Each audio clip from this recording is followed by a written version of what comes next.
Has everyone gone crazy?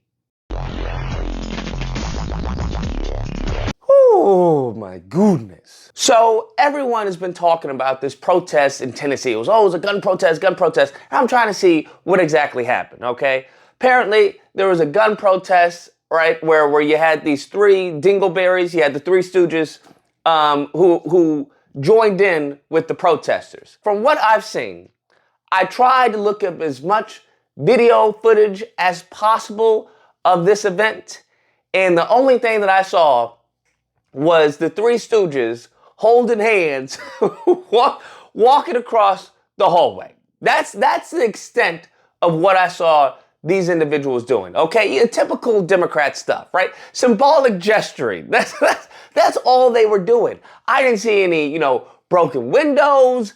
I didn't see any flagpoles trying to be used as weapons. I didn't see them trying to assault officers. I didn't see them, urinating in the hallways. I didn't see any of this, okay?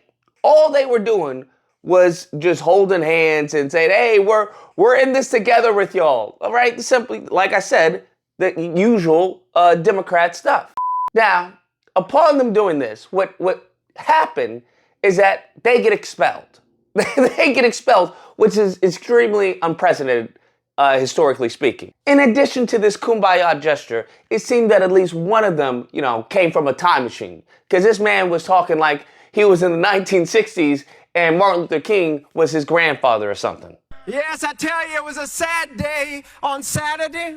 All hope seemed to be lost. Representatives were thrown out of the State House. Democracy seemed to be at its end. What?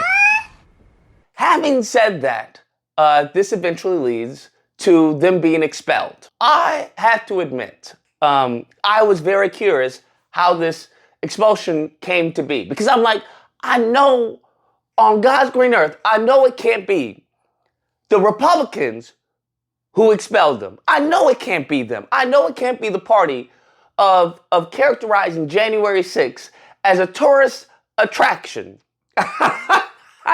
I know it can't be them who did this. Sure enough, it was. And the cherry on top, just so in case you didn't, you weren't aware if they were anti-black or which side they were for. As they said here in LA, they're with the blacks. Okay, just so they weren't confused or you weren't confused as to which side they were.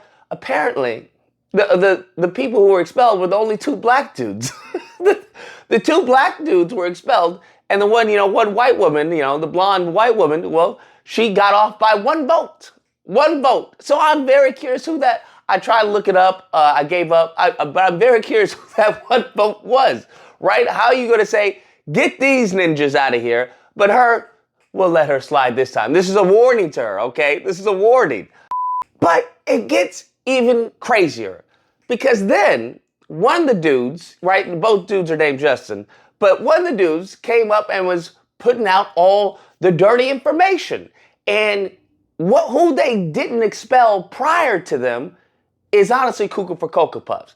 There was apparently a dude who was messing around with underage kids that they chose not to expel. News 4 Investigates first exposed 3 women accused Bird of sexual misconduct when they were teenagers and he was their basketball coach.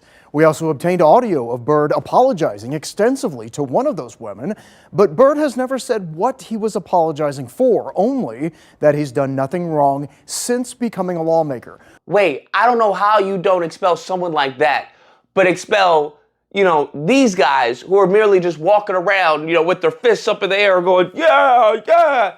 That's crazy to me. Then there was another person who was convicted of domestic violence. And I'm like, y'all didn't expel this person either? There was one individual who allegedly urinated in another person's seat. I'm like, there's some cuckoo for Cocoa Puffs stuff going on that they all seem to have gotten away with.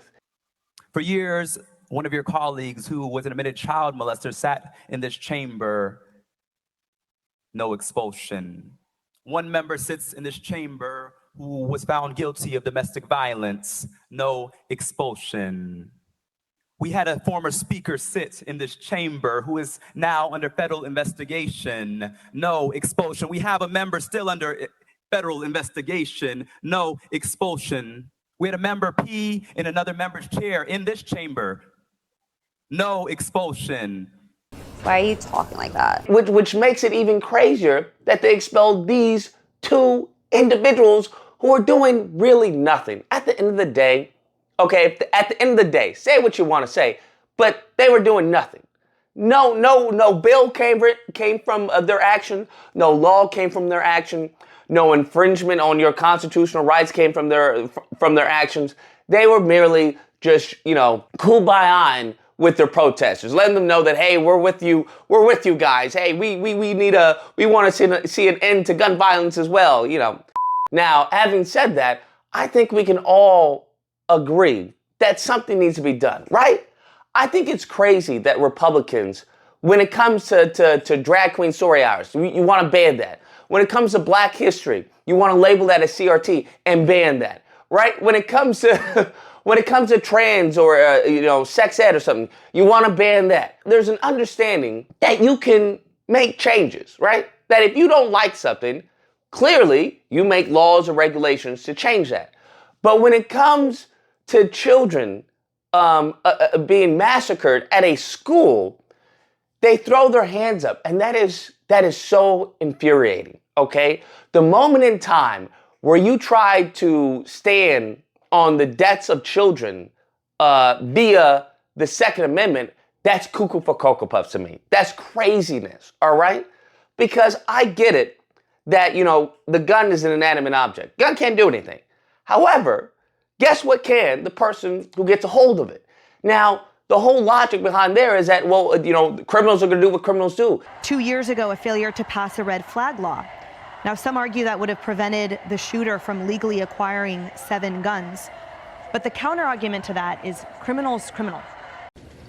That doesn't make sense. If that's the case, we shouldn't have laws. Because that's what they're advocating for tacitly. It's the expulsion of all laws. Because if that's your reasoning, which is foolishness, right? It makes no logical sense. Then that's what you're advocating for.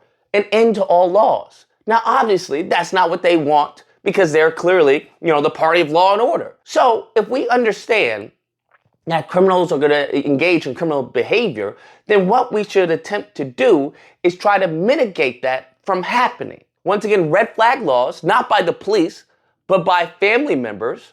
That I'm all about that because FTP, the police, as we saw in Uvalde, are useless. As a matter of fact, the police is a backup to your Second Amendment, okay? Because all they do is come after stuff has happened, right? That's what they do. I'm all about the Second Amendment. However, I believe that a family member or close relative who understands this person, something, they may be a little off, moving forward, that yes, they should be able to enact a red flag law and just to double check, make sure everything's okay with this person. Having said that, I also agree that upon them trying to maliciously enact a red flag law against said person, that they, in fact, should go to prison, do some serious hard time, 100%.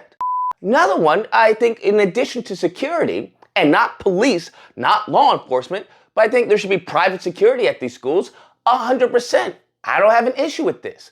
I think when it comes to arming the kids or arming the students, I want you to understand how insane that sounds. You're a child, you're going there to learn.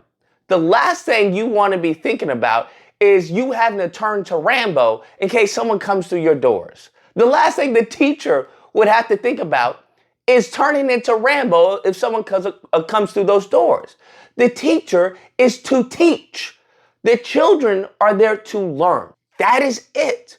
Okay? That is the extent.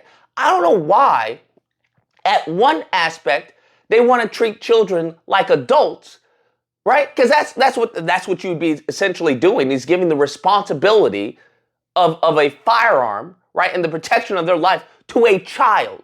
Okay? That's what you'd be doing. But at the other hand, when the left says, hey, well, children can choose their gender or whatnot, then they say, oh, no, they can't do that. So I'm like, wait, the same child that you believe is responsible enough to have a firearm can't determine their gender? Is that what we're saying? It doesn't make any sense. It's all muddied and it makes no sense. And lastly, something that I think we should all be able to agree on is that there should be some training involved, some mandatory training. This is standard for any line of work, for anything that you do.